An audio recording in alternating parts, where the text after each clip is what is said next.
तो hello guys, कैसे आप सब लोग। मैं आज आपके एक्सप्लेन करने वाला हूँ पेलियर फ्रेम का एपिसोड 12। तो चलो स्टार्ट करते हैं। तो सबसे पहले साइरस और लिस को देखते हैं, जहाँ पर साइरस लिस से कहने लगती है कि मिमोरू ठीक होगा और तुम फिक्र ना करना, वो हमारा मास्टर है, तो मतलब उसको कुछ नहीं होगा और वो जल्दी से वापस आ जाएगा स्पीड के साथ। और इसके बाद हम स्पीड और वहीं पर हीरोज को देखते हैं, जहाँ पर स्पीड और इत्सुकी फाइट कर रहे होते हैं।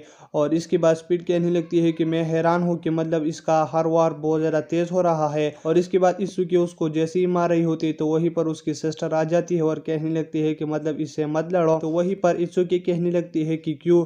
तो वहीं पर उसकी सिस्टर कहने लगती है कि ये एक ह्यूमन की तरह है, ये डीमन नहीं है। तो इत्सुकी कहने लगती है कि मतलब अगर ये ह्यूमन की तरह है तो मतलब ये बोल क्यों नहीं रही। तो इसके बाद उसकी सिस्टर कहने लगती है कि तुमने अपने वार की मदद से इसकी गले के ऊपर हमला कर दिया, जिसकी वजह से ये अब बोल नहीं रही। और इसके बाद वो स्पीड को सॉरी कहती है और वहीं पर स्पीड उसको भी सॉरी कहती है। और इसके बाद वो बातें करने लगते हैं। तो वहीं पर वो स्पीड से कहने लगते हैं कि तुम यहाँ पर क्या कर रहे हो। तो स्पीड कहने लगती है कि मैं अपने मास्टर को ढूंढने के लिए यहीं पर आई हूँ। तो वहीं पर इत्सुकी की सिस्टर कहने लगती है कि तुम्हारा मास्टर तो काफ़ी तेज होगा, वो ह्यूमन आइड के साथ लड़ भी सकता है। तो वहीं पर स्पीड कहने लगती है हाँ, वो बहुत ज़्यादा तेज है। और इसके बाद वो उसे चली जाती है। और इसके बाद हम यहीं पर मिमोरी को देखते हैं, जहाँ पर वो सारे मॉन्स्टर को मारा होता है। और वहीं पर एक डीमन आ जाता है उसके पास, लेकिन वो उसको भी मार देता है। और फिर बिगुमारी का बहुत बुरा हाल होता है। तो वहीं पर वो उसे कहने लगता है कि तुम आराम करो। और फिर इसके बाद मिमोरो स्ले से भी कहने लगता है कि तुम आराम करो, लेकिन वहीं पर वो एक ह्यूमन आई डीमन को देखता है और कहने लगता है कि स्ले आप मेरे साथ भागो। और फिर उस पर चढ़कर भागने लगता है। और वहीं पर ह्यूमन आई डीमन जो है उसके पीछे जा रहा होता है चुपके चुपके। और इसके बाद वो उस पर अपने लेजर की मदद से हमला कर देता है, लेकिन वहीं से मिमोरी बच जाता है। और इसके बाद मिमोरी एक प्लान बनाता है। और इसके बाद वो ह्यूमन आई डीमन उस पर जैसे हमला कर रहा होता है वो वहीं से गायब हो जाता है ध्यान भटकाने के लिए। और इसके बाद वो ह्यूमन आइड बहुत ज़्यादा कंफ्यूज हो जाता है। और इसके बाद वहीं पर मिमोरी उड़कर उसको पैरालाइज करके ख़त्म कर देता है। तो इसकी वजह से फिर मिमोरी कहने लगता है कि तुम कितना भी तेज़ हो लेकिन मुझसे तेज़ नहीं।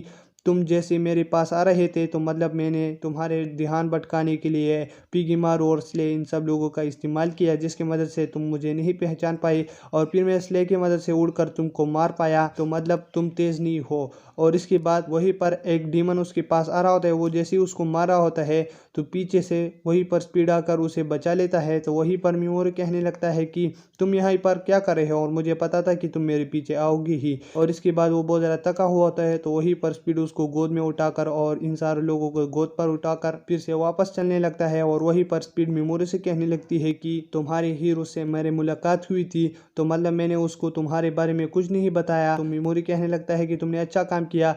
और इसके बाद वो साइरस और लिस के पास वापस से चले जाते हैं, जहाँ पर वो दोनों खुश हो जाते हैं उन लोगों को देखकर। और फिर वो एक गार के अंदर चले जाते हैं वहीं पर आराम करने के लिए। और वहीं पर स्पीड कहने लगती है कि आज मैं गार्ड ड्यूटी करूंगी। और फिर वो गार्ड ड्यूटी के लिए चली जाती है और वहीं पर मिमोरी और ये सारे लोग बच जाते हैं। तो फिर इसके बाद मिमोरी साइरस की इजाजत के मुताबिक उसको स्लीप कर देती है अपनी स्लीप स्किल की मदद से। और इसके बाद हम काशिमा, इत्सु और उसकी सिस्टर को देखते हैं, जहाँ पर उसकी सिस्टर कहने लगती है कि तुम आसागी की ग्रुप में क्यों हो, सोगी की ग्रुप में क्यों नहीं। तो वहीं पर काशिमा कहने लगती है कि आसागी ने मुझको बचाया था, जिसकी वजह से मैं उसके ग्रुप पर हूँ। और फिर इसके बाद हम फिर से मिमोरी और साइरस इन लोगों को देखते हैं, जहाँ पर वो रवाना होते हैं।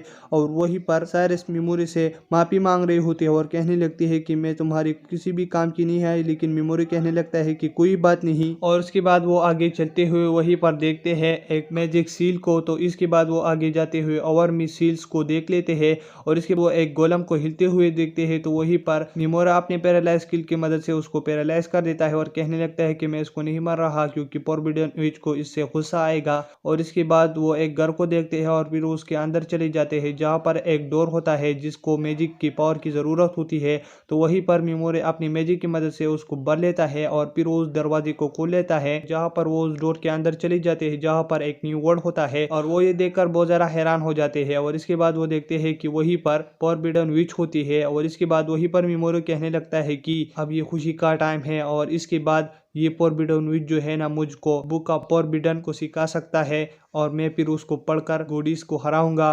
और इसके बाद हम गोडीज को देखते हैं, जो कि कहने लगती है कि हमारी सारी हीरोज़ को वापस लाओ क्योंकि ग्रेट डीमन एम्परर आ रहा है और इसके लिए हमारी हीरोज़ की बहुत ज़रूरत है। और इसी के साथ ये सीज़न ख़त्म हो जाता है। अगर आप मेरे चैनल पर नहीं हो तो मेरे चैनल को सब्सक्राइब करें और वीडियो देखने के लिए थैंक्स।